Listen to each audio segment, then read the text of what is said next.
An English cricket team is touring Australia and it's starting this weekend. I hear you ask, how can this happen in the current climate? Well, our daring-do sports reporter Robbie McKinlay has more. With cricket around the world, and in particular England, on hold due to the COVID-19 pandemic, some cricket-starved Englishmen and a band of keen Australian cricketers and clubs have answered the call for cricket to be played.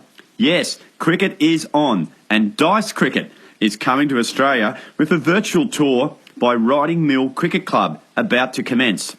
Australian tour coordinator is Matt Ellis from the Cricket Library podcast, which is based in Burrabadeen, just out of Dubbo, which will be the venue for the tour opener as the Cricket Library Invitational 11 take on a Riding Mill Cricket Club. And to tell us more about Dice Cricket and the historic virtual tour, we welcome Matt Ellis. A very good morning to you, Robbie. Great to be with you and talking cricket. We know your love of cricket through your the Cricket Library podcast, but you've got to tell us a couple of things for a start, Matt. Tell us a bit about Dice Cricket. How's it all going to unfold? Well, it's a really long-standing love of dice cricket that I have, Robbie. It started, we're on holidays when I was growing up, and it was raining. We went to the local shops, and there I found a packet of dice and instructions on how to play dice cricket. And from about 8 years old onwards, I've been a very passionate dice cricket enthusiast. So when the call came from the United Kingdom to see if we could help them out with some cricket of the dice variety, I was more than happy to make it happen. And how did this connection happen, Matt, from the other side of the world? Is it just as simple as people are just starved of cricket action? Yeah, well, I think one of the real drawbacks of COVID-19, particularly in our community sporting organisations, is that social connectedness. And the guys in England were really missing that. And thankfully for them, they've just finished playing in a tournament run by Dice Sports on the internet, and they finished that local competition, and their players were wanting more. And Brian Watson from the Riding Mill Cricket Club got in touch with me via social media because he did a search for Dice Cricket on there, and my name happened to pop up, me enough, and, which I find astonishing in itself. We started a conversation, and he put forward this concept of putting the team on the virtual plane and flying them over here and having some dice cricket matches hosted at my place, and the scores to be delivered out via the social media channels for the players that are participating to follow along online. And the guys at Riding Mill have really been loving the banter that they've been able to have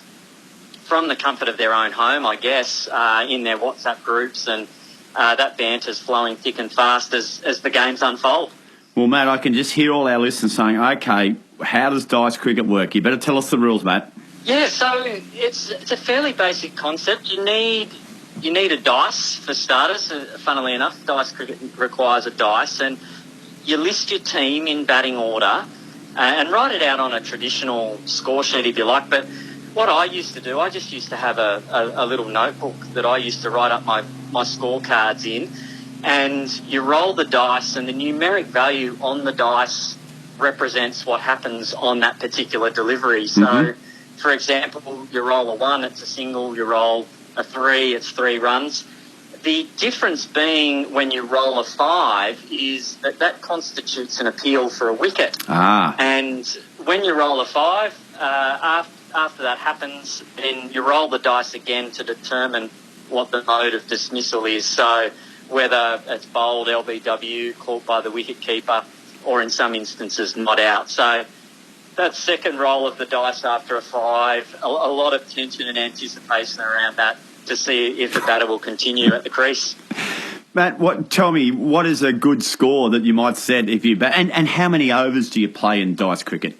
Yeah, so traditionally you can play for as long or as short as you want, and you can bring in little variations to the game. But for the fact of this tour, we're playing the T10 format, and so how that works is you list your 11, everyone in the 11 bowls an over, except for the wicket keeper, and then the batters just bat in batting order. So sometimes teams will get bowled out inside that 10 overs, but generally you'll find most teams will be able to survive their 10 overs. And not really sure what a decent score will be. It'll be interesting to see in some of our early games how things pan out on the tour. It'd be interesting to see how the tourists adjust to the Australian conditions. I'm not sure whether there's any difference with the way I roll the dice here as to how it's being rolled over there. But cricket's a funny game, Robbie, and who knows how it may all play out. Maybe, Matty, you just roll a few out of the back of the hand with your dice. There's a few subtle variations, a bit a la Shane Warne type. Yeah, you'd think there'd be a bit of an art form to it. My kids really love it, and they do, in fact, like doing that, rolling with a slightly different technique. With if a different bowler's bowling, if they're spinner's bowling, they might try and spin it out a bit more, or if a fast bowler's bowling, it might see the dice on the other side of the room. But, yeah, definitely a lot of fun, and all about really connecting people and connecting the guys at Riding Mill who would normally be catching up together on a Saturday afternoon playing cricket. Now they can still have that social element and continue those friendships that are born through playing community sport. Well, Matt, you're hosting the first game against the Cricket Library 11. And now, tell us a bit about the whole tour, because it's not just in the Dubbo region, western part of New South Wales, that are participating in the tour. I believe they're seeing quite a bit of the Australian countryside. Yeah, well, it's worked out almost perfectly, Robbie. We've got, actually, I can unveil that the first game is actually going to be a double header. So they come in, and on 13 June, which will be Sunday morning Australian time, Saturday night in the United Kingdom, we've got a 6 a.m. game over here in Australia, which is 9 p.m. over there, and a 7 a.m. game, which is the real showpiece event, the Cricket Library podcast Invitational 11, playing against Riding Mill to really kind of kickstart the tour. And we've managed to secure some fairly big names to be a part of that one, alongside some of our regular and loyal listeners of the podcast are joining in that one. And then I can talk about who they are a little bit later on, but just to give you an overview of the tour, we start here at Burrabadeen, and then the Dubbo Sims Cougars, just club side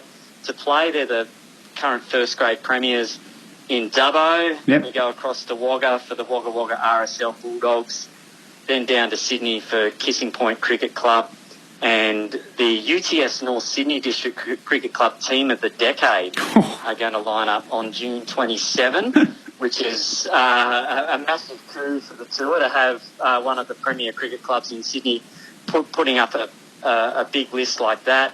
Then we head to Victoria. We've got the West Meadows Cricket Club, St Kelvin's Old Boys and Parkdale down there. And then everything wraps up in Perth on July 11. So it's a pretty lengthy tour. So it's interesting to see how the lot kind of acclimatising, get used to the conditions over here, or the virtual conditions over here, I guess, and get to experience some of those venues around Australia, or the Morley District Cricket Club, to wrap up the tour, which is a great way to finish off against one of the premier clubs in Perth. How did you engage these clubs from all around Australia to take on the Riding Mill boys? Because it's just, there's so many clubs in Australia, but just how were these ones picked out?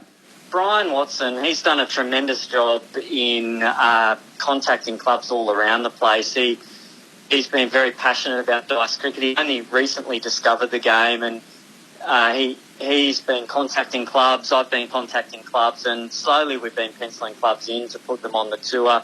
And as things have gone along, we've generated the interest and got the tour dates locked in, and we're all very excited about it. So not only a good opportunity for the Riding Mill Cricket Club to have a bit of banter, but also for teams here in Australia to have a bit of banter in the off-season in what's been a pretty challenging time for lots of people. So, Matt, how can people follow the live action, or is it reliant on score updates? Yeah, so it'll be score updates. We are looking into the possibility of live streaming a game on YouTube, but that's something to be determined at this stage. But traditionally, the way the format works is the scores will be posted on Twitter, at the @Cricket Library Twitter handles. Yep. Follow along there, and we'll post scores throughout the games, and then the clubs themselves will distribute those scores and have the banter within their own little groups. So I know the Riding Mill boys have a WhatsApp group where they all follow along the scores, and it's a lot of fun for everyone involved. And so external people, if they want to see how the games are tracking and try and see what a good score is, more than welcome to follow along online. Well, Matt, it's possibly time now for maybe you to let us all know that who are some of these big names that you've been able to coax into the Cricket Library podcast 11 for the game on June 13. We have announced a couple publicly already. Nina Stevens, well known on Twitter for the Cricket Countdown tweets that she does. She's a very passionate cricket person and has been a guest on the Cricket Library podcast, Channel 7 journalist. Tim Ludeman, who played in the Big Bash for the Adelaide Strikers and Melbourne Renegades. He'll be batting up the top of the order and keeping wickets.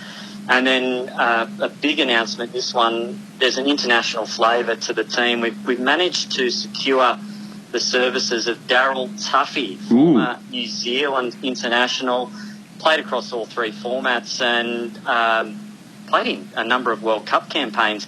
But I understand this may be actually his Dice cricket debut. So really looking forward to seeing how Daryl Tuffy goes in the Dice format of the game.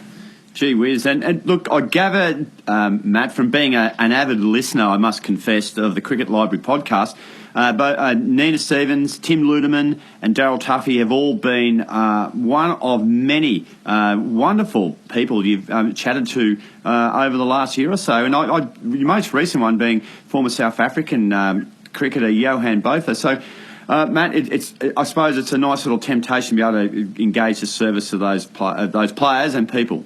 Oh, absolutely. And the Cricket Library podcast is all about sharing stories of people who have inspired a love of cricket in others. And that's kind of what we're trying to do here. We're trying to continue to inspire people to love the game, even though we can't get out there on the field. It keeps the fire in the belly, keeps the passion alive, and keeps those connections happening, which is what cricket's all about, really. It's about connecting people and sharing the experience of being in a team together. And Dice cricket offers a nice little opportunity to do that. So, yeah, it's great to have people putting their hand up to be a part of the fun. Well, Matt, I think we're all going to look forward to this. It's a wonderful idea, and as you said, it certainly does give all the cricketers some engagement, some connection.